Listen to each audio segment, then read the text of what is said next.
తొమ్మిదవ చరణం ఒక మాట, 8-9 చరణాలు, 79వ కీర్తన 8-9 చరణాలు నేను చదువుతున్నాను, జాగ్రత్తగా వినండి. 79వ కీర్తన 8-9 చరణాలు. మేము బహుగా కృంగి ఉన్నాము, మా పూర్వీకుల లేదా మా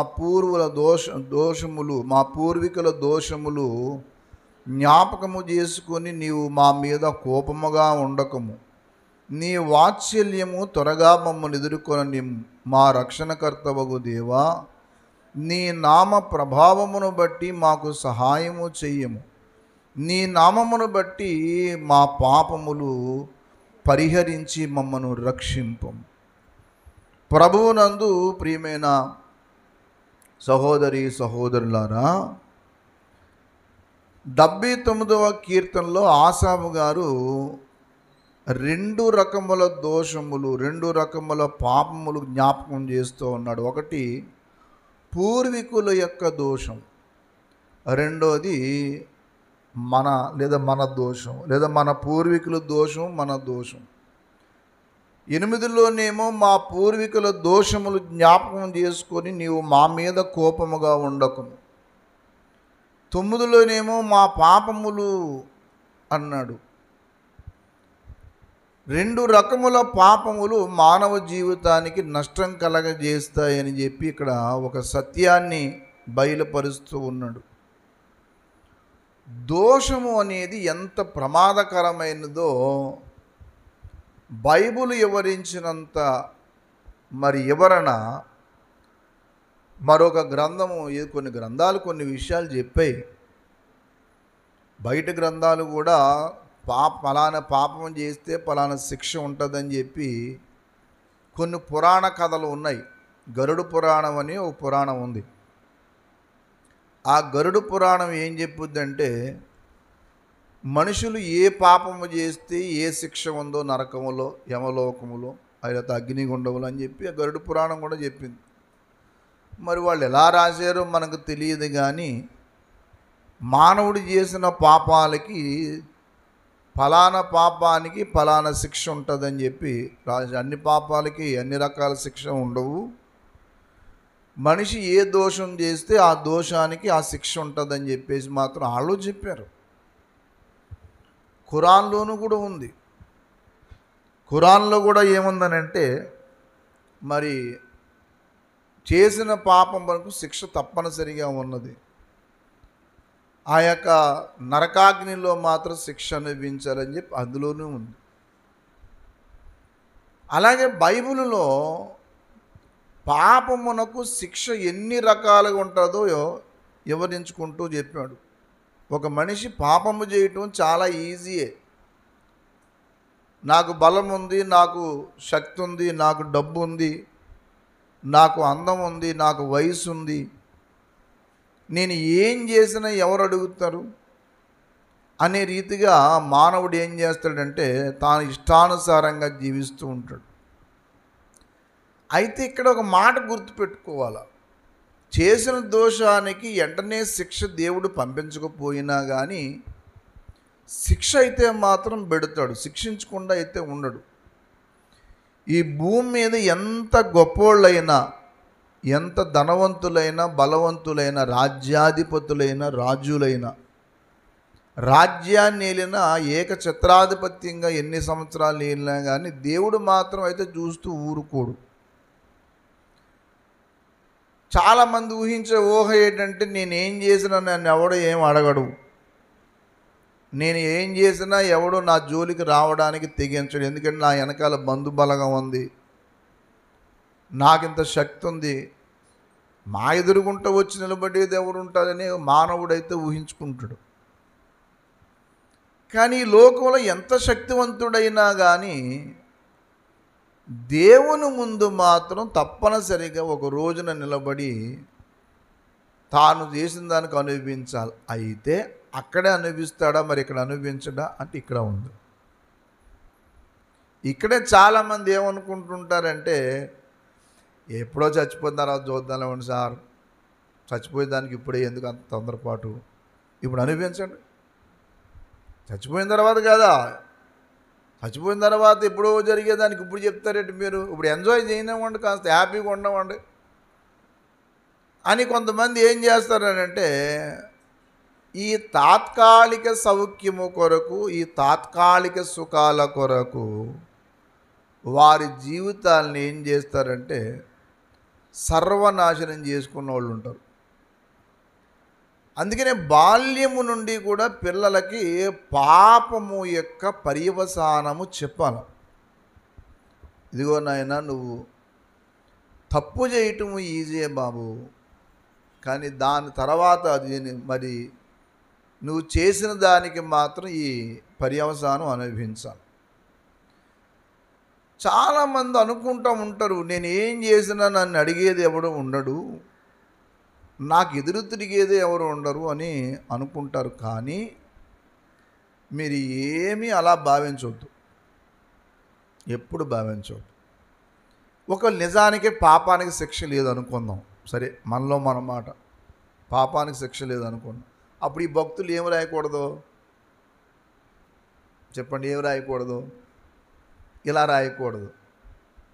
పాపానికి శిక్ష లేదని ఆ తాత్కాలిక ఇంకొక ఊహించుకోండి, ఏమీ లేదు సార్ ఇది అనుకుంటారు. కానీ అటువంటిది ఏముండదండి అని ఒకవేళ మనం ఊహించుకుందాం. మరి అలాగన్నప్పుడు ఇక్కడ ఏమన్నాడు చెప్పండి? 8వ మాటలో, మేము బహుగా కృంగి ఉన్నాము, మా పూర్వీకుల దోషములు నీవు మా మీద ఏం చేయొద్దు అంటే, ఎవరి పాపాన్ని బట్టో ఎవరి మీద ఏం చేశాడు ఈయన?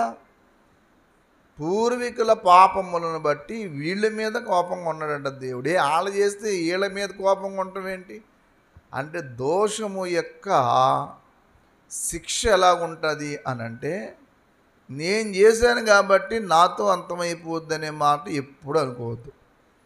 నా వెనక నేను ఒకవేళ ఆస్తి సంపాదిస్తే నా పిల్లలు ఎలాగైతే పంచుకుంటారో, నేను చేసిన దోషానికి కూడా శిక్ష వాళ్ళు అనుభవించి తీరాలి.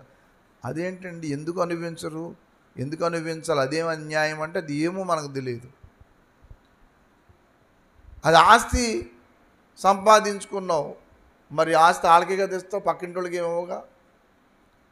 నువ్వు ఎలాగో మొత్తం మీద అన్యాయంగానో అక్రమంగానో వాళ్ళు ఏదో సంపాదించు. అది ఎవరి కోసం అని అంటే పిల్లల కోసం అనుకుంటావు కదా.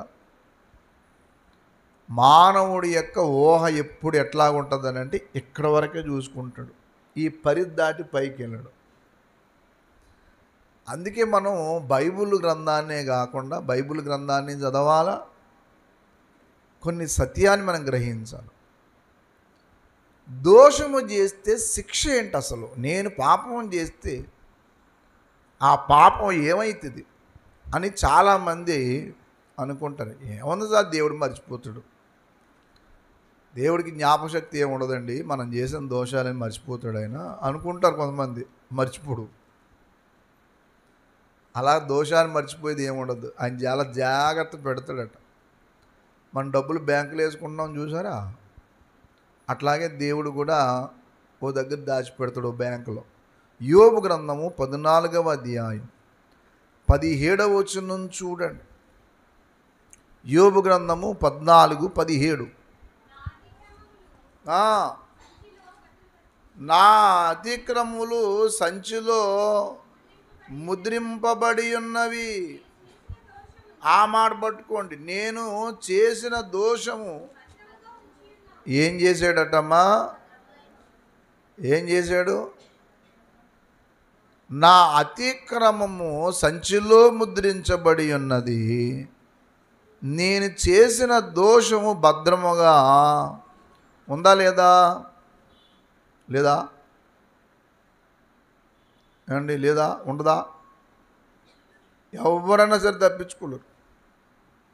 అలాగే దయచేసి హోషేయ గ్రంథం 13వ అధ్యాయము 12వ వచనం చూడండి. హోషేయ గ్రంథము 13వ అధ్యాయం 12వ వచనం. ఎఫ్రాయిము దోషము నా యొద్ద ఉంచబడి ఉన్నది, అతని పాపము భద్రము చెయ్యబడి ఉన్నది. చాలు తల్లి, ఏమన్నాడు చెప్పండి? ఎఫ్రాయిము దోషము నా యొద్ద ఉంచబడి ఉన్నది, అతని పాపము భద్రము చేయబడి ఉన్నది. నువ్వు ఎంత గొప్పోడవైనా సరే చేసిన అన్యాయమునకు, చేసిన పాపమునకు ఒకానొక రోజున దేవుడు ఆ చేసిన దానికి ప్రతిఫలము,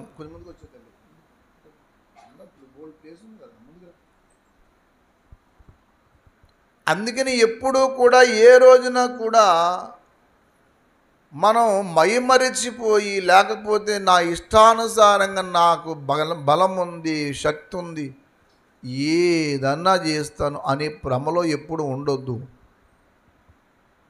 ఎంత గొప్పోడవన్నమాట. తల్లిదండ్రులు చూసినా, భర్త భార్య చూసినా చూడకపోయినా, లేకపోతే ఇంకొకరు చూసినా చూడకపోయినా, ఎందుకో దేవుడు ఆ విషయంలో చాలా సీరియస్ అయ్యాడు.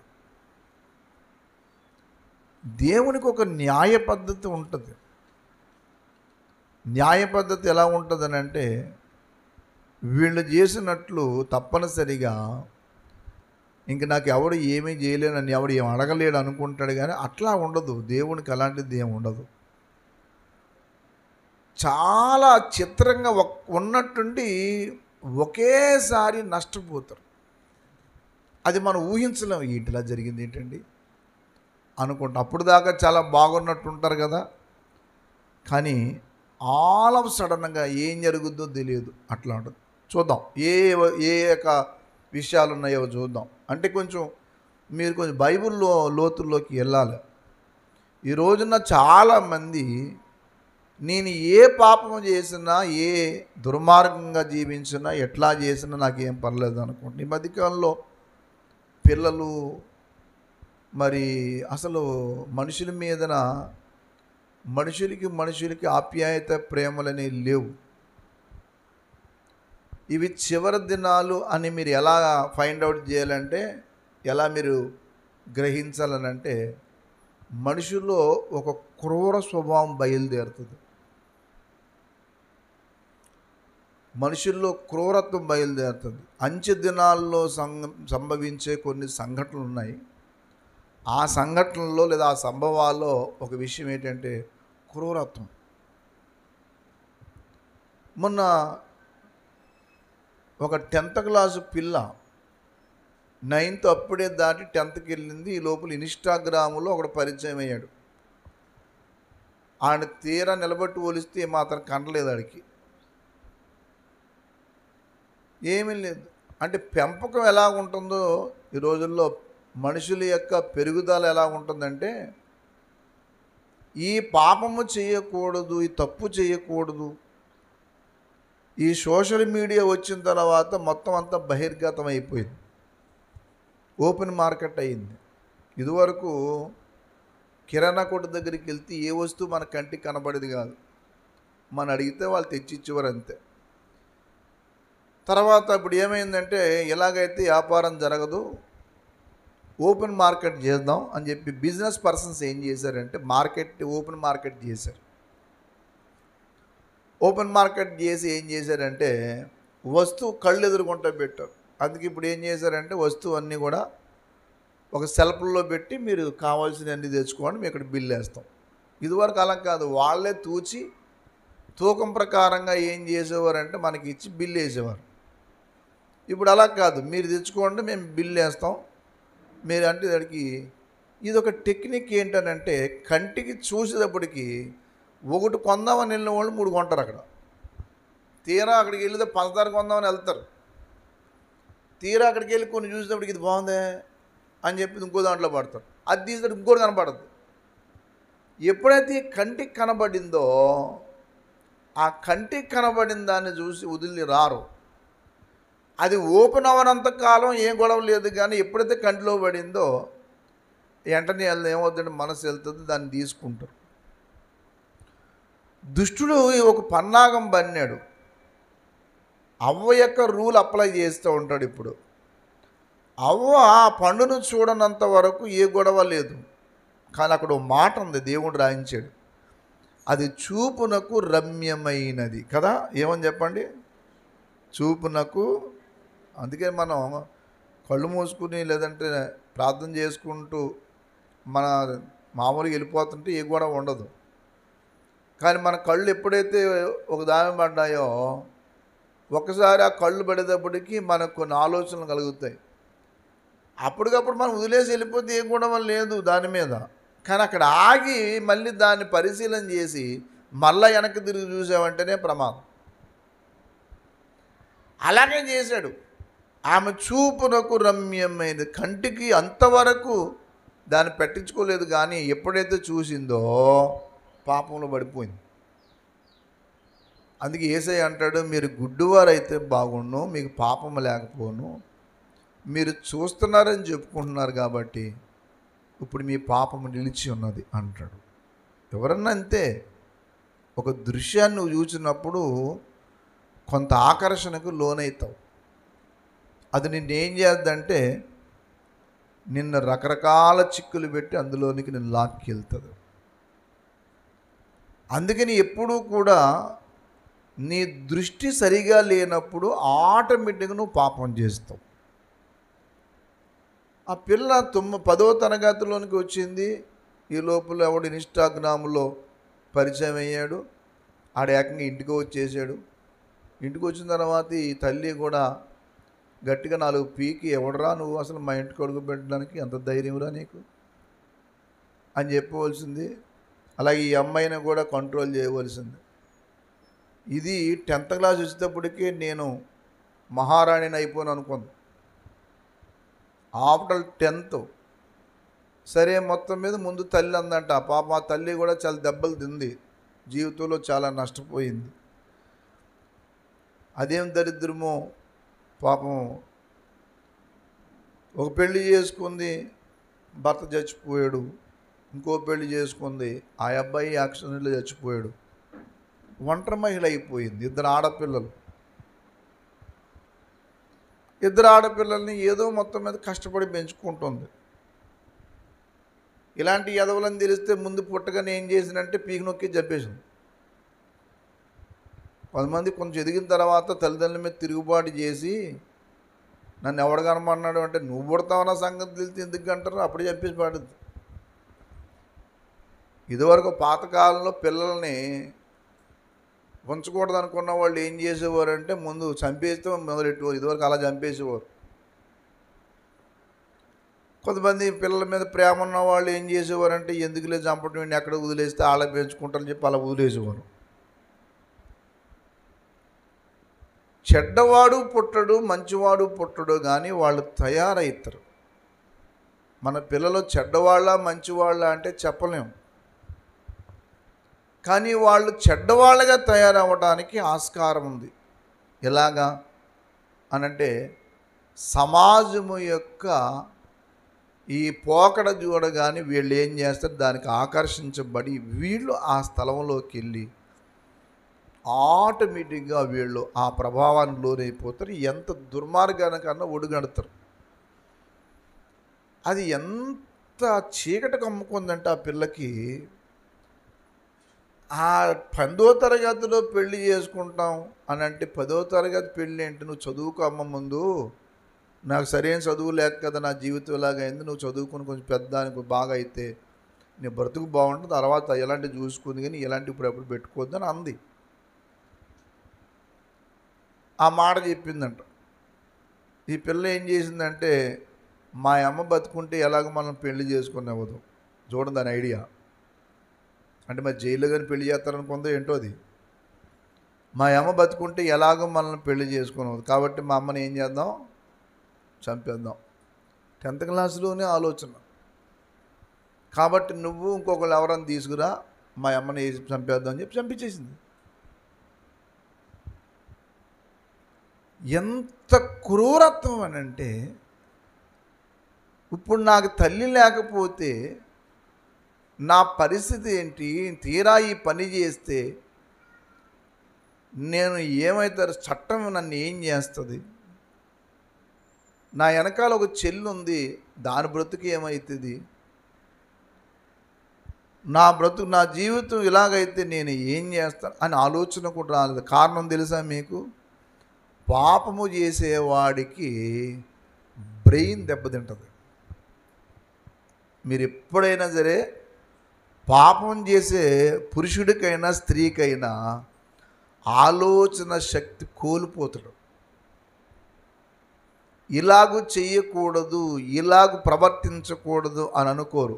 ఎవరు చూసి ఏమనుకుంటే మనకెందుకు, మన పాపం మనం చేద్దాం అనే రీతిలో తయారైపోతారు. అంతేగాని అరే 10 మంది చూస్తే ఇట్లాగ అనుకుంటారు, ఇదేం జీవితం అనుకుంటారు, ఇది బ్యాడ్ వచ్చేస్తుంది కదా, ఈ ప్రభావం నా పిల్లల మీద పడుతుంది కదా, నా జీవితం ఏమవుతుంది అనేమనుకోరు. పాపము మనిషిని ఏం చేద్దంటే తెలివి లేకుండా చేసి పాడేస్తుంది. అందుకే వాక్యంలో భయము నొంది పాపం చేయొద్దు అంటాడు. 4వ కీర్తన 4వ మాట చూడండి ఏముందో. 4వ కీర్తన 4వ మాట చూడండి. కీర్తనా గ్రంథము 4వ కీర్తన 4వ మాట. భయము నొంది పాపము చేయకుడి. ఎందుకన్నాడమ్మా మాట? భయము నొంది ఏం చేయొద్దు. పాపం చేస్తే ఏంటంట నష్టం? పాపమునకు భయపడాలి, దేవునికి భయపడాలి, తల్లిదండ్రులకు భయపడాలి, పెద్దలకు భయపడాలి. అన్నిటికంటే ముఖ్యంగా పాపాన్ని చూస్తే, పామును చూస్తే ఎంత భయపడతాం అంత భయపడాలి. ఎందుకు? అది నేను తరిమి పట్టుకుంటుంది. ఈ భూమి మీద పాపం చేసిన వాడు ఎవడు ఇంతవరకు క్షేమంగా ఉన్నట్టయితే ఏ పెద్దలు చెప్పరు. పాపం చేసిన వాడు ఖచ్చితంగా అనిపిస్తాడు. అందుకే కొంతమంది కథలు రాశారు. కథలు కూడా తప్పు చేస్తే ఏం జరుగుద్దు అని చెప్పుకుంటూ వచ్చాడు. నేను ఒక పుస్తకం చదివాను. ఆ పుస్తకం పేరు ఏంటంటే ఉపనిషత్తుల దర్శనం అని ఒక పుస్తకం చదివాను. అందులో అంటే మీరు సరిగ్గా అర్థం మీకు కాకపోవచ్చు, కానీ కొన్ని శాస్త్రాలు చదివి అది చదివితే మన నవ్వు వస్తుంది అన్నమాట. నవ్వుతో పాటు కొంచెం ఆలోచన వస్తుంది. ఏంటనంటే ఓహో పాపము చేస్తే, తప్పులు చేస్తే ఇలాగా శపించబడతారా అని చెప్పి చిత్ర విచిత్ర కథలన్నీ ఉంటాయి అందులో ఒక చిన్న కథ చెప్తాను. అంటే తప్పు చేస్తే ఏం జరుగుద్ది అన్నదానికి అది చెప్పాలో చెప్పకూడదు, కానీ మీకు చిన్న విషయం మాత్రం చెప్తాను. అంటే చాలామంది బయట వాళ్ళు ఆ పుస్తకాలు చదవరు, బైబుల్ చదవరు. అవి చదవకుండానే ఏం చేస్తున్నారంటే బైబుల్ని పట్టుకుని విమర్శిస్తున్నారు. అలాంటి బుద్ధిహీనులకి ఎవరే బాబు ఈ పుస్తకాలు చదవంటారు బాబు అని చెప్తాక అది చెప్తున్నాను నేను. ఆ శాస్త్రాలు చదవడు ఒక్కొక్కడు. ఇంకా మీడియాలో కూర్చుని ఈ మధ్యకాలంలో ఈ వాట్సాప్ ఒకటి తేరగా, యూట్యూబ్ ఒకటి తేరగా దొరికింది కదా, ఫేస్బుక్. ఇంక అందులో కూర్చుని పొలోబుని మాట్లాడటమే. వీడు చదివింది ఏమి ఉండదు. నాలంటాడు పోను పని చేయకూడదా, నా ఎదురుకుంటూ వచ్చి కూర్చోకూడదా, నా గ్రంథంలో నేను నమ్మిన ప్రభు యొక్క గ్రంథంలో తప్పులుంటే నేను అలా మారిపోతాను, పిలకెట్టించుకుంటాను, యజ్ఞోపేతం ధరించుకుని మీతో కలిసిపోతాను. నేను సవాల్ చేశాను 3 మందికి. నేను మీ గ్రంథాలు కరెక్టే నిరూపించి, మీ గ్రంథాల్లో ఏ తప్పులు లేవు, మీ బైబిల్ గ్రంథంలో ఒక్కటే తప్పు ఉందని చెప్పి నువ్వు నిరూపిస్తే నేను అట్లా టర్న్ అవుతాకు రెడీ అని ఎప్పటి నుంచి చెప్తున్నాను. నేను ఏసైని వదిలేసి అలా వచ్చేస్తా. కానీ మీ దగ్గర దేవుళ్ళే తప్పు చేయలేదని నిరూపించాలి నాకు. బైబిల్లో దేవుడు చేసినట్టు బైబిల్లో ఉంటుంది, మానవులు చేసినట్టు ఉంటుంది. మానవులు తప్పులు చేశారు, అది రాయించాడు దేవుడు. కానీ నువ్వు చెప్తున్నావు ఈ రోజున బైబిల్ విమర్శించే వాళ్ళు కొంతమంది ఉన్నారు, ఆన్లైన్ బెగ్గర్స్. వాళ్ళ బైబిల్ని పట్టుకుని బైబిల్లో బూతు పుస్తకం అని చెప్పి కొంతమంది వీళ్ళు రకరకాల మాట్లాడుతున్న వాళ్ళకి, అలాంటి వాళ్ళకి ఒక కథ చెప్తున్నాను వినండి. మరి అది ఆన్లైన్లో చెప్పాలో చెప్పకూడదు, కానీ పేర్లు చెప్పకుండా చెప్తాను. ఒక ఆయన, ఒక దేవుడు అని చెప్పుకున్న మహానుభావుడు ఏం చేశాడనంటే, ఒక ఆమె చాలా అందంగా ఉంటుంది. ఈ దేవుడికి ఆమె మీద మనసడిపోయింది. ఎలాగన్నా ఆమెను పాడు చేయాల. ఈ దేవుడికే అర్థమైందా? ఆ దేవుడి మీద ఏం పేరంటే ఇష్టం. మొత్తం మీద ఈమెకి ఆ పేరు అహల్య అన్నమాట. ఆ అహల్య మీద చాలా అందంగా ఉంటుంది, మనసు పడిపోద్ది. ఎవరికి?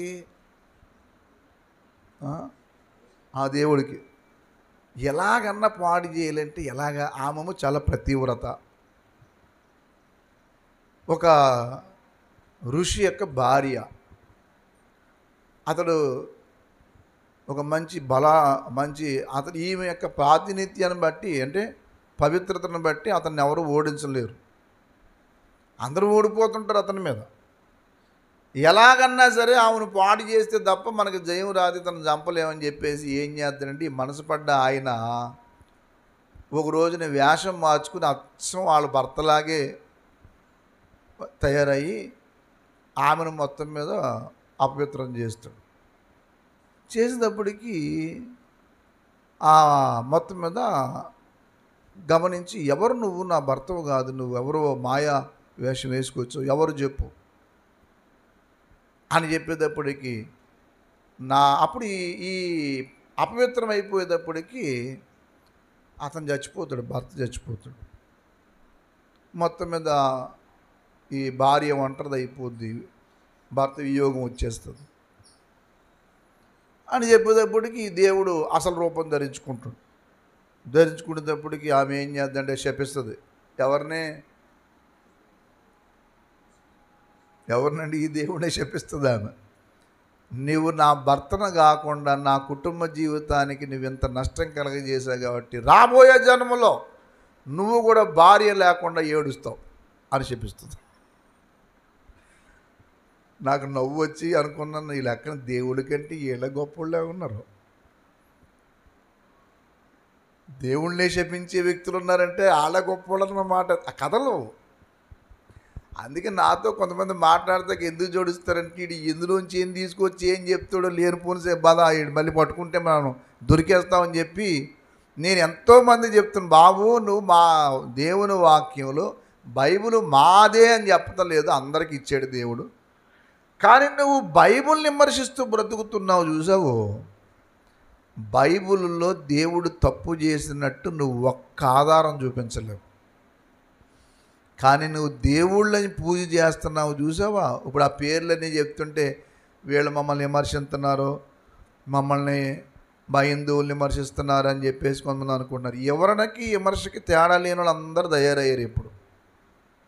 సరే మొత్తం మీద అలా శపించేసేసింది కదా ఆమె. ఏం చెప్పింది? శపించింది కదా.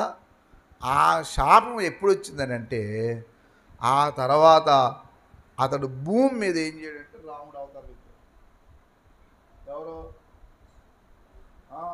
ఆమె పాడు చేసిన ఆయన రాముడు అవతారం ఎత్తాడు. రాముడు అవతారం ఎత్తేటప్పటికి ఆ శాపం ఇప్పుడు తగిలింది. ఎప్పుడు? ఈ సీతమ్మ గారిని రావణాసుడు ఎత్తుకోడు కదా, ఎత్తిపోయినప్పటికీ ఆఖరికి భార్య లేకుండా తిరుగుతా ఉన్నాడు. ఇప్పుడు ఇంటికి శాపం ఎప్పుడుది? ముందు వేరే అవతారాలు ఉన్న శాపం ఎప్పుడు వచ్చింది? ఇప్పుడు వచ్చింది.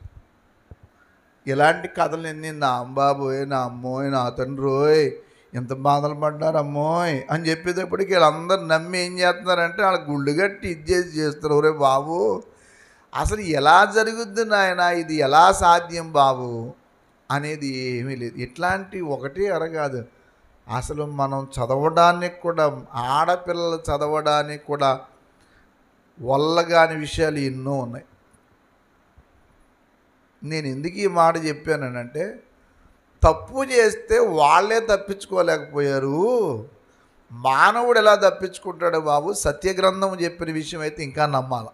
అదే నువ్వు నమ్ముతున్నావు కదా ఇలా ఉంటుందని. మరి దానికంటే సత్యం చెప్పిన వేదం సత్యవేద సారము. దేవునికి స్తోత్రం కలుగునుగా. నేను అవి కరెక్ట్ అని చెప్తలేదు, అవన్నీ కథ. అవన్నీ కథలని బాబు ఎలా ఊహించి రాశారో మనకైతే తెలియదు, కానీ మొత్తం మీద అలా రాశారు. కానీ అయితే నీ దాంట్లో ఒకటి రాసుకున్నావు, పాపం చేసిన వాడు శిక్ష అనుభవిస్తాడు, నువ్వు రాసావు కదా. కరెక్ట్. దేవుని వాక్యంలో ఎవరో దేవుడు చేసిన తప్పుకి ఇక్కడ మానవ రూపంలో అనిపించే దేవుడు, నువ్వు మానవుడిగా చేసావు, మానవుడిగానే అనిపించాలంతే. ఇది మాత్రం వాస్తవం. ఈ సత్యాన్ని మాత్రం మర్చిపోవద్దు. మానవుడు చేసిన పాపము మానవుడు తప్పించుకోవటం సాధ్యం కాదు. ఇప్పుడు తొందరగా చూడండి ఈసారి దయచేసి పాపము యొక్క ఫలితం. ఇప్పుడు ఈ అమ్మాయి ఎందాక చెప్పాను, పాప ఊరు అడ్రస్ మనకు కొద్దిగానే పేర్లు, ఎందుకంటే మరి అకార్డింగ్ టు లా చట్ట ప్రకారంగా ఆ వ్యక్తులు రివీల్ చేయటం, వాళ్ళ పేర్లు చెప్పటం మీడియాకి హక్కు లేదు, మనకి హక్కు లేదు. ఇప్పుడు చట్టం ఒకటి ఉంటుంది తెలుసా మీకు, పాపం చేసిన తప్పులు చేసిన వాళ్ళు వాళ్ళ యొక్క మరి పేజీలు చూపించడం, వాళ్ళ పేర్లు చెప్పడం చేయకూడదని ఒక చట్టం. సరే, మొత్తం మీద తప్పు చేసినప్పుడు పాపం చేసిన వాడు ఏం చేస్తాడు? వాడికి ఆయన గుడి కట్టి పూజ చేస్తారా? తల్లిని చంపేసిన వాడికి భలే చంపేవారు, మా అమ్మని కూడా చంపరారు ఆయన వచ్చి అని చెప్పి ఏమైనా చేస్తారా? చేయరుగా. అంటే ఎందుకు ఈ విషయం చెప్పారంటే, పాపము మనిషి యొక్క హృదయాన్ని ఎంత కఠినంలో తీసుకెళ్తుందని అంటే, ఆ అడ్డొచ్చిన వాళ్ళు భర్త, భార్య, పిల్లల ఎవరు ఉండరు, చంపేయటమే ముందు. పాపానికి ప్రేమ, పాపానికి జాలి, పాపానికి దయ, పాపానికి ఉపకారం చేసేది ఏమి ఉండదు. పాపానికి తెలిసిందల్లా ఒక్కటే, ఏంటి తెలుసా?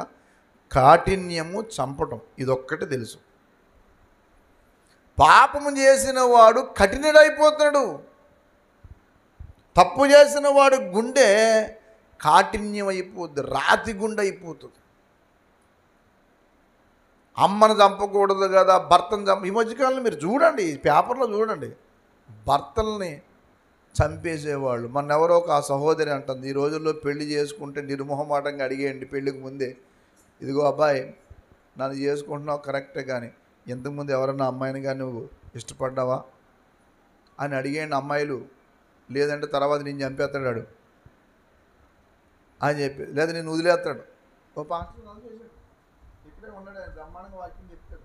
మీడియాలో ఉంటాడు, పేరు చెప్పకూడదు కానీ బాగోదు, కానీ మీకు అందరికీ తెలుసు ఆ మనిషి బ్రహ్మాండంగా వాక్యం చెప్తాడు. మరి మామూలు వాక్యం కాదు. ఇద్దరు ఉన్నారు, ఆయన శిష్యుడు అయ్యే పని చేశాడు. పెళ్లి చేసుకున్న ఆమెనే కూతురు రిలేషన్ ఆమె చేసుకున్నాడు.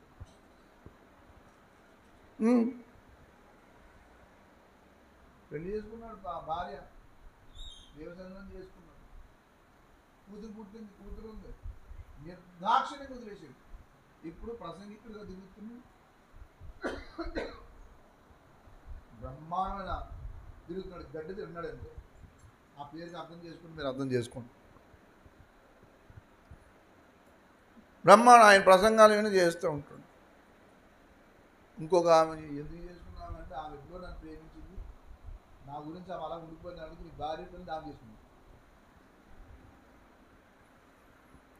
అంటే అంత మహానుభావులు ఉన్నారు. ఆయన శిష్యుడు ఏం చేశాడు అనుకున్నారు?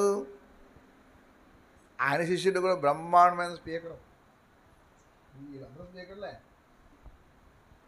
ఒక అమ్మాయిని నేను పెళ్లి చేసుకుంటాను కూడా తిప్పేసుకుని మొత్తం ఎక్కడికైనా తీసుకెళ్ళి పెళ్లి చేసుకునే సమయానికి ఆ పిల్ల యొక్క చెవులు వాయి కొట్టి, చెవుల్లోంచి రక్తం వచ్చేలా కొట్టి, ఆ పిల్లను పాడు చేసి మొత్తం చేసి ఇప్పుడు బ్రహ్మాండంగా తిరుగుతున్నాడు.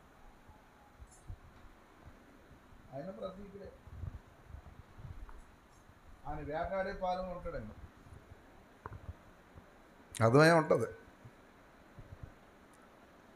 ఇట్లాంటి మహానుభావులు ఉన్నారు. అసలు జాలి, కనికరం ఏమీ లేదండి. ఇప్పుడు పాపము కాఠిన్యములోకి తీసుకెళ్తుంది. మనిషి యొక్క స్వభావం ఆల్ ఆఫ్ సడన్ మారిపోద్ది. పిల్లలు తప్పు చేస్తున్నప్పుడు, గద్దించినప్పుడు తల్లిదండ్రులు శత్రువులుగా కనపడతారు.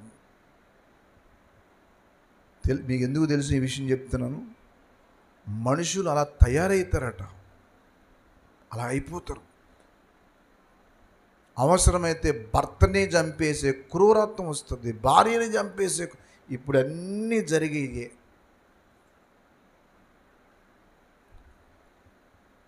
కుటుంబ జీవితానికి అడ్డొస్తారని పిల్లల్ని నిర్దాక్షిణ్యంగా చంపేస్తున్నారు. అసలు అవి చదువుతుంటే ఎంత దారుణం, ఏంటి ఎంత దారుణంగా తయారయ్యారు అంటే పాపం అలాంటిది.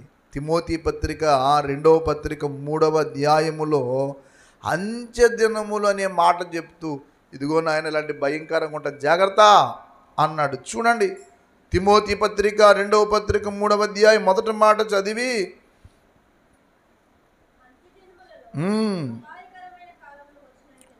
అమ్మా చదవాలి.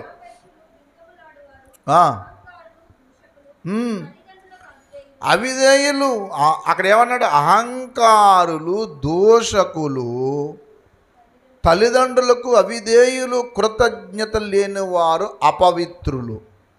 ఎవరమ్మా? అపవిత్రులు, అనురాగరహితులు, అతి ద్వేషులు, అపవాదకులు, అజితేంద్రియులు అంటే ఇంద్రియాలకు స్వాధీనం చేసుకోలేదు, క్రూరులు, సజ్జన ద్వేషులు. అంటే క్రూరులు, సజ్జన ద్వేషులు అంటే మంచి వాళ్ళని ద్వేషించటం. ఇప్పుడు జరిగే విషయం అదే ఉంటుంది. మంచోళ్ళందరూ చెడ్డగా కనబడతారు, చెడ్డోళ్ళందరూ మంచిగా కనబడతారు. మీరు జాగ్రత్తగా ఉండాలి, వాక్యంలో చెప్పాడు. అందుకనే ఆసాపు ప్రార్థన చేస్తూ, ప్రభువా మా పితరుల దోషము, మా పితరుల యొక్క దోషము మా మీద రానివ్వకు.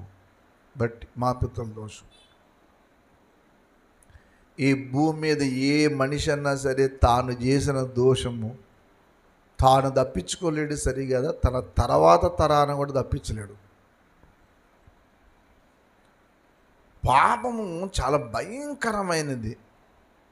అందుకే దేవుడు ప్రేమించి ఏం చేశాడంటే ఇంత అద్భుత గ్రంథాన్ని ఇచ్చాడు. వారు విన్నా వినకపోయినా నువ్వు వెళ్ళి చెప్పు నాయనా. వారు వినకపోతే వినకపోయారు, వింటే విన్నారు. విన్నవాడు బాగుపడతాడు. వినలేదు కదా నువ్వు చెప్పడం మానేకు, నువ్వు చేయవలసిన పని చేసాయి. వారు విన్నా వినకపోయినా వారి మధ్యలో ఒక సేవకుడు ఉన్నాడని చెప్పి, ఒక భక్తిపరులైన బిడ్డలు ఉన్నారు, దేవుని వాక్యం చెప్పే వాళ్ళు ఉన్నారని వాళ్ళు తెలుసుకున్నట్లు చెప్పేసాయి. వాళ్ళు వింటారా, మారతారని కాదు నీ ఉద్దేశం. వాళ్ళు మారరు. మారకపోతే సంగతి నేను చూసుకుంటాను, కానీ నువ్వు పని మాత్రం పని చేయి, నువ్వు వెళ్ళి చెప్పు అని దేవుడు చెప్పాడు. యెహెజ్కేలు గ్రంథము 3వ అధ్యాయము, యెహెజ్కేలు గ్రంథం 3వ అధ్యాయము దయచేసి అందరూ చూడండి, అందరూ చూడండి. 21 చదవండి ముందు. 3వ అధ్యాయం 21వ వచనం. అయితే పాపం, యెహెజ్కేలు 3:21, అయితే పాపము చెయ్యవలదని నీతి గలవాన్ని హెచ్చరిక చెయ్యగా పాపము చెయ్యక మానిన ఎడల అతడు ఆవశ్యముగా బ్రతుకును. ఏం చేయాలమ్మా? పాపం చేసేవాడిని నువ్వు, వాడు తప్పనిసరిగా. అలాగే నీతిమంతుని హెచ్చరించు, అలాగే దుర్మార్గుణంగా హెచ్చరించు. 3:18 నిశ్చయముగా నీవు మరణమవుదువని నేను దుర్మార్గుని గూర్చి ఆజ్ఞ ఇయ్యగా నీవు హెచ్చరిక చెయ్యకయు అతడు జీవించున్నట్లు అతడు తన దుర్మార్గతను విడిచిపెట్టవలనని చెయ్యకయు ఉండిన ఎడల దుర్మార్గుడు తాను చేసిన దోషమును బట్టి మరణమవును, కానీ అతని రక్తమునకు నిన్నేం చేస్తాను? ఉత్తరవాదిగా చేస్తాను. అలాగే 33వ అధ్యాయంలో కూడా అక్కడ బాకానాదం ఊదునైనా ఖడ్గం వస్తుందని చెప్పు. వాడు వింటాడా? వింటాడు. వినకపోతే వినకపోయి నీకెందుకు లేదు? నువ్వు చెప్పే, నువ్వు బోర మాత్రం ఊదు. ఓ ప్రభు నమ్మని బిడ్డగా నువ్వేం చేయాలంటే నీ ఇంటి వారి రక్షణ విషయంలో నువ్వు చెప్పాలా. ఏంటక్క నువ్వు మారు మనసు పొంది బాప్తిజం తీసుకోవా, ఇంకా మారవా అని చెప్పి వాళ్ళకి నువ్వు చెప్పు. మీరు ఇంటికి వెళ్ళిన తర్వాత 33వ అధ్యాయం చదవండి. ఇప్పుడు మరి దోషం వల్ల ఏంటి నష్టం? మరి దోషం వల్ల నష్టం ఏంటనంటే బాగా వినండి. మొదటగా నువ్వు త్వరగా కొన్ని వచనాలు చదవండి ఈసారి. మొదటగా నువ్వు ఏం చేస్తావో తెలుసా? దోషం వల్ల చిక్కుల్లో పడతావు. నీకు ఒక రకమైన చిక్కులు కాదు, అది ఏ రకమైన చిక్కు అన్నా కావచ్చు, అందులో పడిపోతావు. సామెతల గ్రంథం 5వ అధ్యాయం 21వ వచనం దగ్గర నుంచి చదవండి. సామెతలు 5:21. సామెతల గ్రంథం 5వ అధ్యాయం 21వ వచనం. త్వరగా చూడాలా. నరుని మార్గం యెహోవా ఎరుగును, వాని నడతలన్నింటిని ఆయన గుర్తించును. దుష్క్రియలు, దుష్టుని దోషములు వానిని చిక్కుళ్ళు పెట్టును. వాడు తన పాప భాషముల చేత బంధింపబడును. శిక్ష లేకయే అట్టివాడు నాశనమగును. అక్కడ కొన్ని నష్టాలు చెప్పాడు, చిక్కుల్లో పెడతాడు. తర్వాత ఏమవుతాడు చెప్పండి? అతి మూర్ఖుడే అతడు త్రోవ తప్పిపోతాడంట. అంటే ఉండుకొలది రోజు రోజుని పాపం చేసేవాడు హృదయం మారిపోద్ది, వాడు చిక్కుల్లో పడతాడు. అది మొదటి విషయము. రెండవది, రోజు రోజుకి క్షీణించిపోతాడు. యెహెజ్కేలు గ్రంథం 33వ అధ్యాయం 10వ వచనం. యెహెజ్కేలు గ్రంథము 33:10. నరపుత్రుడా, ఇశ్రాయేలీలకు ఈ మాట ప్రకటింపము, మా దోషములు మా మీద పడి ఉన్నవి, వాటి వల్ల మేము క్షీణించుచు ఉన్నాము. వాటి వల్ల మేమేమైపోతున్నాం? పాపము మనుషుల్ని క్షీణింపజేస్తుంది. రోజు రోజుకి నువ్వు క్షీణించిపోతావు. మూడవదిగా, పాపము చేసిన ప్రతివాడు క్షీణదశకి వెళ్ళిపోవటమే కాదు, బాధను అనుభవించాల. యోబు గ్రంథము 10వ అధ్యాయం 15వ వచనం చూడండి. యోబు గ్రంథము 10:15. నేను దోషకృత్యములు చేసిన ఎడల నాకు బాధ కలుగును. దోషం చేస్తే ఏం కలుగును? బాధ. పాపం చేసిన వాడు ఖచ్చితంగా బాధ అనిపిస్తాడు. వాడెంత గొప్పోడైనా, రాజకీయ నాయకుడైనా, ఈరోజు నాకు అధికారం ఉంది, నేను ఏం చేసినా ఎవడు అడగడు. ఈ మూర్ఖత్వంలో వెళ్ళకూడదు. ఎప్పుడూ కూడా చాలా జాగ్రత్తగా ఉండాలి సుమా. చేసిన దోషమునకు ఎప్పుడూ కూడా పరిష్కారం అనేది నువ్వు అంత త్వరగా కనుగోలేవు బాబు. నువ్వు బాధపడి తీరాలా. తర్వాత మేలు జరగకుండా ఆగిపోదు. నీకు ఉపకారం జరిగే బదులు అపకారం జరుగుతూ ఉంటుంది. బాగా ఇది.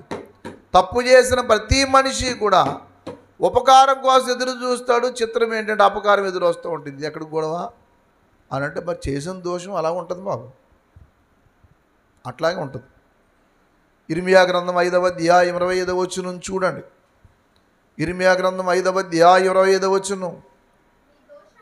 మీ దోషములు క్రమమును తప్పించెను, నీకు మేలు కలుగకుండుటకు.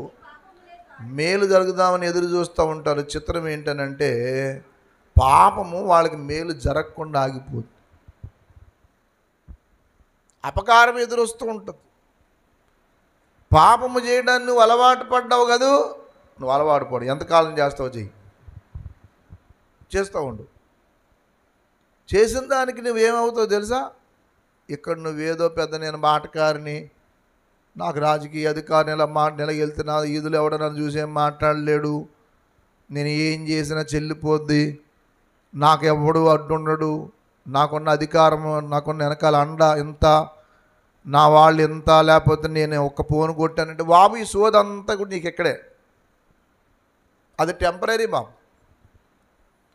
నువ్వు ఫైటర్ అవ్వచ్చు, ఏదన్నా అవ్వచ్చు, కానీ ఆయన నువ్వు ఇక్కడ వరకే చేయగలవు. అదంతా ఇక్కడ చేసి కొద్ది కాలం చేయగలవు, అన్ని కాలం కూడా కుదరదు. మళ్ళీ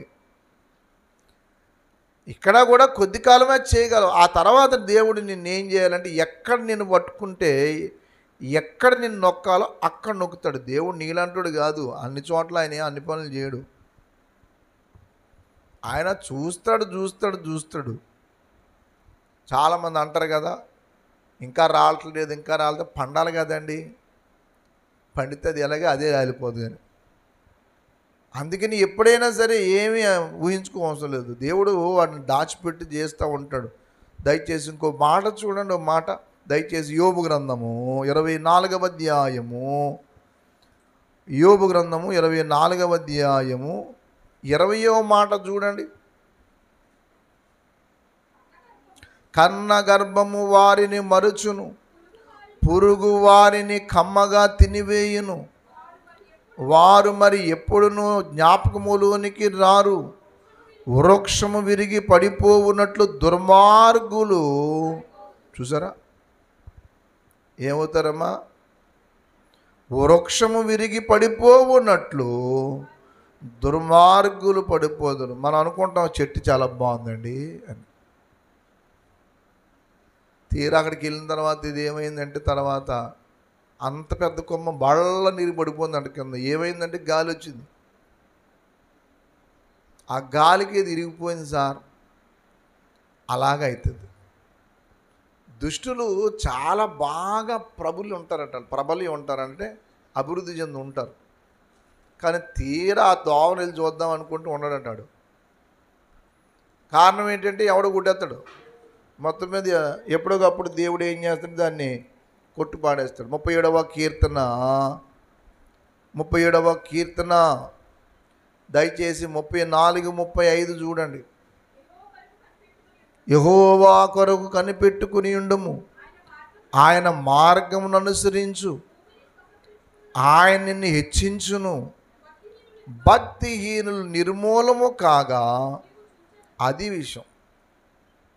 నువ్వు దేవుని కొరకు కనిపెట్టుకుంటూ ఆయన మార్గంలో ఉండి తప్పిస్తే భక్తిహీనులు నా కళ్ళ ఎదురుగుంటూ బాగున్నారు కదా, నేను వాళ్ళ దారిలో వెళ్తానని చెప్పేసి ప్రయత్నించి అలా వెళ్ళకో. అట్లా వెళ్ళిన రోజున ఏమవుతావు అంటే మొత్తం నష్టపోతావు. చదవండి 35. భక్తిహీనుడు ఎంతో ప్రబలియుండుట నేను చూచి ఇంటిని, అది మొలిచిన చోటనే విస్తరించిన చెట్టు వలె వాడు వర్ధిల్లి ఉండెను. ఆయనను ఒకడు ఆ దారిని పోయి చూడగా వాడు నేను వెతికితేనే కానీ ఏమయ్యాడట తెలియదు. అరే ఇదేంటంటే బాగా మొన్నదాకా ఏమో తెలియదు.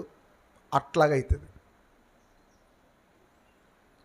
మానవుడు ఏమనుకుంటాడంటే నేనేదో దేవుడి కంటే గొప్పవాడిని, ఏదన్నా చేస్తా.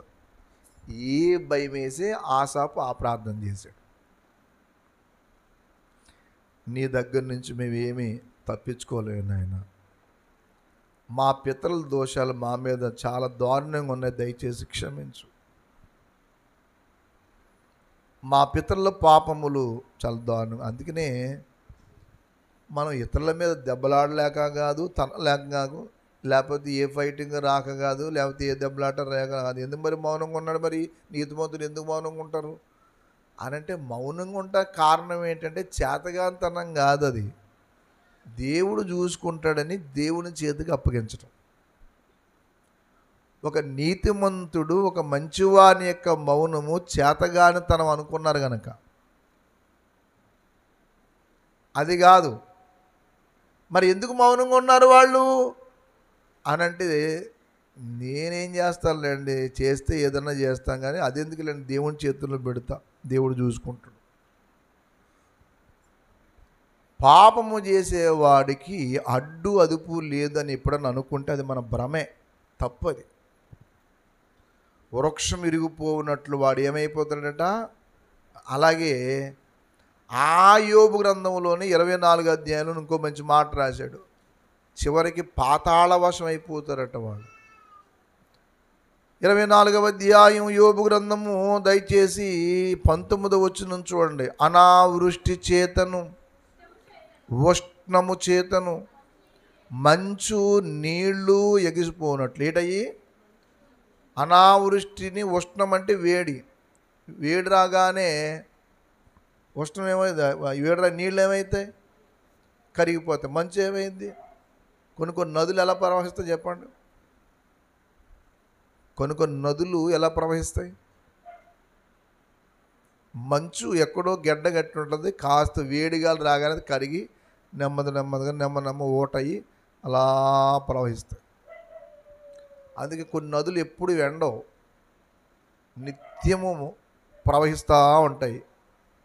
నదీ పరివాహక ప్రాంతాలు కొన్ని ఉంటాయి. మీరు ఎప్పుడైనా కలకత్తాకి వెళ్ళారనుకోండి, కలకత్తా ఔరా బ్రిడ్జి ఒకటి ఉంటుంది. ఔరా బ్రిడ్జి యువతల నుంచి అవతలకు ఉంటుంది, మధ్యలో పిల్లర్స్ ఉండవు. ఈ గట్టునో పిల్లర్ ఉంటుంది, ఆ గట్టునో పిల్లర్ ఉంటుంది తప్ప మధ్యలో పిల్లర్లు ఏమి ఉండవు. దానికి ఆ పైకి తీసుకెళ్ళి సపోర్టు దానికి అవతల పిల్లర్కి ఇచ్చి ఆ గట్టుకి ఈ గట్టుకి ఒక పిల్లర్ ఇచ్చారు, అంతే. బ్రిటిషర్స్ కట్టారు. మీరు ఎప్పుడన్నా సరదాగా వెళ్ళండి చూడటానికి, ఆ కన్స్ట్రక్షన్ చూస్తే ఉంటుంది. పిల్లర్లు ఎందుకు లేవు అప్పుడు, ఎందుకే లేదంటే అది ఆ ప్రవాహం ఆగదు. అది గంగానది పాయ. హిమాలయాల్లోంచి కలిగిన నీరు అంతా కూడా అలా ఎప్పుడు ప్రవహిస్తూనే ఉంటుంది, అది ఎప్పుడు ఆగదు. 365 ఎన్నో సంవత్సరాల నుంచి 365 రోజులు అలా నీళ్ళు వస్తూనే ఉంటాయి. చాలా స్పీడ్గా ప్రవహిస్తుంది. అది చాలా కష్టం. అందులో అందుకని పిల్లర్లు వేయటం కష్టం కాబట్టి అప్పుడు ఏం చేశారంటే ఆ రోజుల్లో బ్రిటిషర్స్ చేసిన పని ఏంటంటే ఈ బ్రిడ్జి కట్టారు, ఔరా బ్రిడ్జి.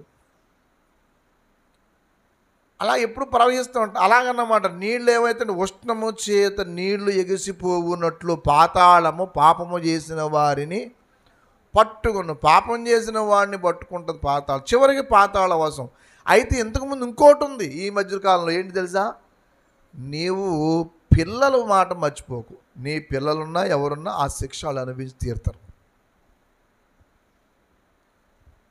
పిల్లలు చాలామంది వాళ్ళని మైమరిచి ఇష్టానుసారం జీవిస్తారు. మన ఆ పిల్లవాడిని అంటుంది, వాళ్ళ అమ్మ సపోర్ట్ చేస్తూ ఉంటుంది, చంపటం ఏమి తప్పు లేదండి అంటుంది. అనకూడదు కానీ అంటే దాన్ని కొంచెం కొంచెం కోసి కొంచెం కారం పెడతా ఉండాలి, ఆ బాధ తెలుస్తుంది. అంటే పిల్లవాడిని ఎలా పెంచిందో చూడండి. చంపడం తప్పేముందండి? చంపడం పర్లేదు, తప్పేం లేదు. అంటే ఎంత క్రూర స్వభావమో చూడండి మనిషికి. నిర్దాక్షిణ్యంగా ఒక మనిషిని చంపటం ఏంటి దౌర్జన్యం అంటే, ఇంత క్రూరుడు అనుకోలేదండి నా కొడుకు, వాడిని ఎలా శిక్షించినా పర్లేదు అనకుండా చంపటం తప్పేమీ లేదండి నా మట్టుకైతే అంటుంది. బా, ఇలాంటి తల్లులు కూడా ఉంటారన్నమాట. పాపము మనిషిని క్రూరత్వంలోకి తీసుకెళ్తుంది. పాపము మనుషులను అతి క్రూర స్వభావానికి తీసుకెళ్తుంది. జాగ్రత్త. తప్పు చేసే మనిషి, ఒకవేళ స్త్రీ అనుకోండి, భర్త ఆమె కంటికి చాలా దుర్మార్గంగా కనబడతాడు, ఈయన ఎలాగన్నా చంపేయాలనిపిస్తుంది. తప్పు చేసే మనిషి పురుషుడు అనుకోండి, భార్య చాలా క్రూరంగా కనపడద్దు, ఎలాగన్నా సరే దీన్ని చంపేలాను. పాపము మరణము కలిసి ప్రయాణం చేస్తాయి. పాపం ఎక్కడైతే జరుగుతుందో అక్కడ మరణం ఖచ్చితంగా ఉంటుంది. చంపడమో చచ్చిపోవటం రెండో జరుగుతుంది, రెండోట్లు ఏదో జరుగుతుంది. అంటే పాపానికి ఏమాత్రము కూడా ఏముండదు చెప్పండి, జాలి కనికరం. ముందే చెప్పాను మేము. అందుకే ఆసాపు ప్రార్థన చేస్తూ, ప్రభువా మా పితల దోషం బట్టి క్షీణించిపోతున్నా, వాళ్ళ దోషం నా మీద పెట్టు. నువ్వు తల్లివో తండ్రివో, నువ్వు వయసులో ఉన్నప్పుడు చేసిన పాపాలేంటి? నువ్వు ఏనాడన్నా సరే పశ్చాత్తాపడి పనికిమాలిన పనులు చేశాను ప్రభువా, ఆ శాపమే ఇప్పుడు నా బిడ్డ మీదకి వచ్చి ఇంత దారుణంగా జీవిస్తుంది, ఇది తండ్రి నేను క్షమించను. ఇప్పుడు అడిగావా? బలవంతుడు నేను నాకేంటి అనుకున్నావు?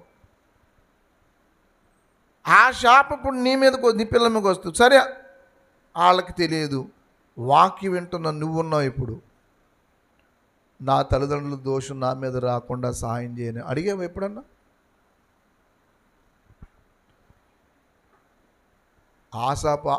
ఆ సిస్టమ్ నేర్పిస్తున్నాడు. వాళ్ళు ఎలాగన్నా మారలేదు, మీరన్నా మారండి అన్నట్టు చెప్తున్నాడు. చదవండి ఇప్పుడు 70 ఆ కీర్తనలోకి రండి. అక్కడ ఏమన్నాడు చూడండి. ఇప్పుడు రెండో మాట మాట్లాడాడు, 8వ మాట, మేము బహుగా కృంగి ఉన్నాము. చదవాలి.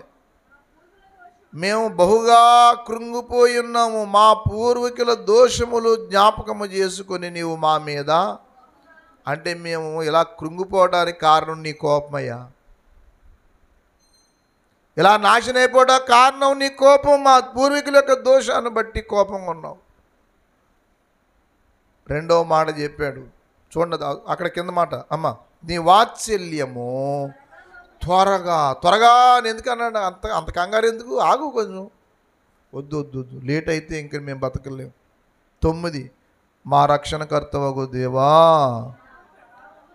మాకు సహాయము చెయ్యము, నీ నామమును బట్టి మా పాపములు. వీళ్ళ పాపాల గురించి ఏడుస్తున్నాడు, పితరుల పాపాల గురించి కంగారు పడుతున్నాడు. ఎందుకు అంత తొందరపడుతున్నావు?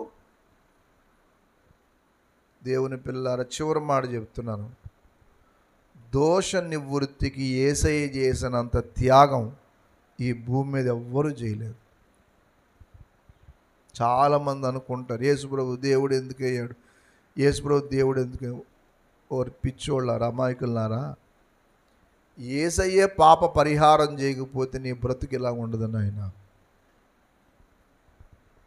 ఎప్పుడో లోకం ఇప్పటికే ఎంతో నాశనం అయిపోయింది. మీకు తెలుసో లేదో, దేశస్థుల యొక్క దోషమును బట్టి ఎన్నో రకాల నష్టాలు జరుగుతాయి. అన్ని వచ్చిన మీకు ఇప్పుడు నేను చూపించలేను, కానీ దోషాన్ని బట్టి ఎన్ని నష్టాలు జరుగుతాయో అన్ని నష్టాలు రాశాడు వాక్యం. అందుకే ముందు దేవుని దగ్గరికి వెళ్ళిన తర్వాత మనిషి చేయవలసిన పని, పశ్చాత్తాపడవలసిన పని ఏంటో తెలుసా? నేను పాపినయ్యా, ఈ పొరపాటు చేసిన రోజు ఊటం, నా తల్లి నా తండ్రి ఒకవేళ నా జీవితము యొక్క ఈ పరిస్థితికి ఆళ్ళ దోషం కానీ కారణమేమో క్షమించు అని భక్తులు సైతం ఆ ఒప్పుకున్నారు. ఎందుకో వాళ్ళ పాపం చేయలేదు, కానీ వాళ్ళు ఏమంటారంటే మా పితరుల పాపాన్ని బట్టి ఇలా అయిపోయామంటారు వాళ్ళు. అందులో నెహెమ్యా ఒకటి, దానియేలు ఒకటి. నెహెమ్యా ఏమన్నా తప్పు చేశాడా? దానియేలు ఏమన్నా తప్పు చేశాడా? మరి ఎందుకు వాళ్ళ పితరుల పాపాల గురించి ఏడ్చారో నాకైతే అర్థం కాలేదంటే అర్థం ఏంటంటే, ఎందుకు అలా ఏడ్చారు అని అంటే దాన్ని బట్టి ఇలాగ అయిపోయామని చెప్పి ఆయనకు అర్థమైంది. నెహెమ్యా గ్రంథం 1వ అధ్యాయం 6వ వచనం చూడడం మాట. నెహెమ్యా గ్రంథము 1వ అధ్యాయము దయచేసి 5, 6 వచనాలు చదవండి. ఆకాశమందున్న దేవా యెహోవా, గొప్ప దేవా, నిన్ను ప్రేమించి నీ ఆజ్ఞలను అనుసరించి నడుచు వారిని కటాక్షించి వారితో నిబంధన స్థిరపరచువాడా. దేవా, నీ సన్నిధిని దివారాత్రం నీ దాసులైన ఇశ్రాయేలు పక్షముగా నేను చెయ్యి ప్రార్థన ఏం చేయి. నీకు విరోధముగా పాపం చేసి ఇశ్రాయేలు కుమారుల దోషము నేను ఏం చేస్తున్నాను? ఆళ్ళ పాపం సంగతి ఈయనకి ఎందుకు? ఆళ్ళ పాపం సంగతి వీళ్ళకెందుకని? నేనును నా తండ్రి ఇంటి వారును నీ ఎదుట బహు అసహ్యముగా ఏం చేసాం? అందుకే మేము ఎలా చెదిరిపోయాం. మా పూర్వీకుల దోషాన్ని మమ్మల్ని బట్టి మేమేమైపోయామంటే ఇట్లా నాశనం అయిపోయాం. చాలామంది గృహాలు సర్వనాశనం అయిపోవడానికి కారణం ఏంటి తెలుసా? దేవుడు వాళ్ళకి ఇచ్చిన జీవితాలని దేవుడికి వైరుధ్యంగా చేసుకుని ఆఖరికి ఏ భయం లేకుండా, అయ్యో నా తల్లిదండ్రులు తప్పు చేశారు, మేమన్నా సరిగా ఉండాలి అని చెప్పి అనుకోలేదు, వాళ్ళు నాశనం అయిపోయారు. మీకు ఒక చిన్న ఉదాహరణ చెప్పి నేను ముగిస్తాను. ఒకసారి దానియేలు గ్రంథం కూడా దగ్గరికి రండి, 9వ అధ్యాయం దగ్గరికి రండి.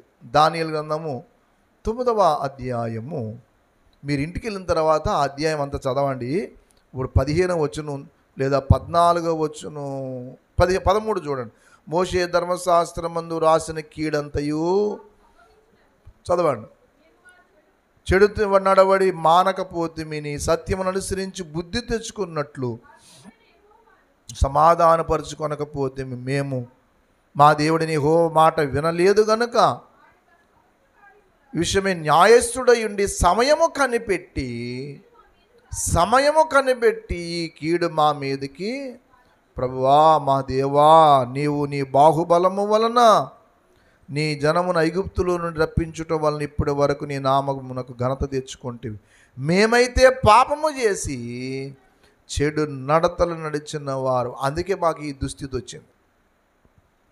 ఎందుకు వచ్చింది తెలుసా? ఇక్కడ మాకు జరిగినంత కీడు భూమి మీద ఏ జనానికి కూడా జరగలేదంటాడు. యెరూషలేములో జరిగినంత కీడు 12వ వచనం 9-12 యెరూషలేములో జరిగిన కీడు మరి ఏ దేశములోనూ చూసారా? ఎందుకు? వాళ్ళు ఎంత ఘోరాతి ఘోరంగా దేవుడి మీద తిరుగుబాటు చేశారో నేను తర్వాత చెప్తాను. అదంతా అంత నష్టపోయారు. మీకు ఎక్కడి దాకా అవసరం లేదు, నేను మైకులో చెప్పను కానీ ఆ విషయం.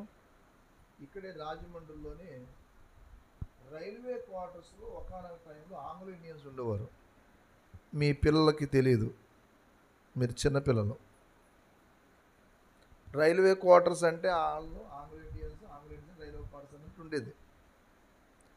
మీరు వెస్ట్ సైడ్కి వెళ్తే వెస్ట్ కాలనీ అని ఉంటుంది, ఈస్ట్ కాలనీ వెస్ట్ కాలనీ అని 2 ఉంటాయి. అంటే ట్రాక్ అవతల. వాళ్ళ క్రిస్మస్ చేసేవారు బ్రహ్మాండ. ఒకప్పుడు ఆ నిలువెత్తు బొమ్మ పెట్టి ఎంత చేస్తే క్రిస్మస్ చేసేవాడు. సెంటెన్స్ స్కూల్లో టీచర్స్ అందరు ఎవరు తెలుసా? వాళ్ళే ఉండేవారు. చాలా స్కూల్స్లో ఎక్కువ శాతం వాళ్ళు టీచర్స్గా ఉండేవారు. ఆంగ్ల ఇండియన్ స్కూల్ అని చెప్పి మంచి ఇంగ్లీష్ వొకాబులరీ మాట్లాడేవారు. మంచి అప్పట్లో బ్రిటిషర్స్ కాలంలో వాళ్ళు వచ్చి ఇక్కడ ఏం చేశారు, కొంతమంది సెటిలర్స్ అయిపోయారు, ఇక్కడ ఉండిపోయారు. అందరూ క్రైస్తవులే. కానీ జరిగిన విషయం ఏంటి తెలుసా మీకు? ఓ పక్కన దేవుని యొక్క ఆళ్ళ కోసం కట్టిన చర్చే ఒక చర్చ్ ఉంటుంది అక్కడ. మీరు ఎప్పుడైనా రైల్వే క్వార్టర్స్ ఈస్ట్ కాలనీకి వెళ్తే ఆ చివరి ఉంటుంది, సెయింట్ జేమ్స్ అని ఉంటుంది అన్నమాట, సిఎస్ఐ చర్చ్ అని. అది మొన్నదాకా కూడా ఇంగ్లీష్ ఆడాలని జరిగేది, అందులో తెలుగు ఉండేది కాదు. ఒక కొన్ని సంవత్సరాల నుంచి మాత్రం తెలుగు పెట్టారు. అది కేవలం వాళ్ళు కట్టుకున్నారు. అది జరిగింది ఏంటనుకుంటున్నారు మీరు? ఎక్కడ కన్ను మిన్ను కానకుండా వాళ్ళకి మంచి మంచి చిత్రం ఏంటంటే అందరూ రైల్వే ఎంప్లాయీస్, మంచి మంచి జీతాలు, మంచి ఉద్యోగాలు, వచ్చిన డబ్బులతో విపరీతంగా తాగేసి విపరీతంగా వాళ్ళు విచ్చలవిడితనంగా బ్రతకటం మొదలెట్టారు. ఏమైంది తెలుసా? వాళ్ళ మూలాలు ఒక్కలంటే ఒక్కడు కూడా లేరు ఇప్పుడు. ఎందుకు తెలుసా మీకు? డబ్బులు ఉన్నాయి, చక్కగా ఉన్నాం, ఎలా పడితే ఎలా జీవించాలని చెప్పి నిర్ణయించుకుని ఇష్టాసారంగా బ్రతికి శరీరాన్ని పాడు చేసుకుని దేవుణ్ణి నడి రోడ్డు మీద అవమానించిన కారణము చేత చేతులారా నష్టం చేసుకున్నారు. మీరు అప్పుడు ఆ దారిలో వెళ్తే వాళ్ళు ఎవరు కనపడు, కనీసం అవి చక్కటి ఇళ్ళు. చిత్రం ఏంటనంటే పాపము చేస్తే మనిషి ఏదో మనుగడ సాధిస్తాడు అనుకుంటాడు, కానీ బాబు సాధించడం కష్టం. చరిత్ర ఎంతో ఉంది. ఏ రోజున కూడా మనిషి నిలబడాలి. అందుకే దేవుని యొక్క సన్నిధిలో ఆసాపు లాంటి భక్తులు ఎంతోమంది ఏడ్చి, అయ్యా మమ్మల్ని కనికరించి నాకు త్వరగా రాయన, నువ్వు ఆలస్యం చేస్తే మేము బ్రతకలేము. ప్రభువునందు ప్రియమైన దేవుని పిల్లలారా, నువ్వు ఏనాడైనా నీ పాపాన్ని గురించి పశ్చాత్తాపడి ఏడ్చి, నేను పాపినయ్యా, నన్ను క్షమించు, నా దోషం నా బిడ్డల మీద రప్పించొద్దు, నా పరిస్థితికి ఇలా ఉంటా కారణం నా పితరుల దోషమేమో, దయచేసి మన్నించని ఎప్పుడన్నా నువ్వు పశ్చాత్తాపడి అడిగితే దేవుడు ప్రతి విషయంలో కూడా సహాయం చేస్తాడు. అతిక్రమములు దాచిపెట్టువాడు వర్ధిల్లాడు, వాటిని ఒప్పుకుని విడిచిపెట్టువాడు ఏం చేస్తాడు? కనికరం పొందుతాడు. అలాంటి స్థితిలోనికి వెళ్దాం. దేవుడు ఆ కృపాభాగ్యం మన అందరికీ దయచేయనుగాక. ప్రార్థన చేసుకుందాం, మోకరించండి. అపరాధిని యేసయ్యా కృప చూపి బ్రోవుమయ్యా, అపరాధిని యేసయ్యా కృప చూపి నెపమెంచకయే నీ కృపలో నా పరాధములను క్షమించు, అపరాధిని యేసయ్యా కృప చూపి బ్రోవు. ప్రభువా, నిజంగా అపరాధము చేతను పాపముల చేతను చనిపోయిన మన బ్రతుకులకు యేసయ్య యొక్క శిలువ రక్తమే మనకు జీవం ఇచ్చింది, మనల్ని బ్రతికించింది. ఆ రక్తమే మనల్ని నిలబెట్టింది. దేవుని పిల్లలారా, ప్రభువు సన్నిధికి వచ్చాం, అదొక్కటే గొప్ప కాదు. పాపక్షమాపణ పొందేవా? బాప్తీసం పొందేవా? పాపినని చెప్పి ఎప్పుడన్నా ఒప్పుకుని కన్నీళ్ళు గార్చి సంపూర్ణంగా ప్రభువుకు లోబడ్డావా? ఆసాపు అంతటి భక్తుడే అడుగుతున్నాడు, మా పితరుల దోషమును బట్టి మా మీద కోపంగా ఉండొద్దయ్యా, మమ్మల్ని కరుణించడానికి త్వరగా రా నాయన. ఏమీ అంత తొందరపాటు ఎందుకు? ఇప్పుడు తెలుసు పాపము యొక్క పర్యవసానం ఎలా ఉంటుందో. ప్రార్థన చేయండి. దేవా, నేను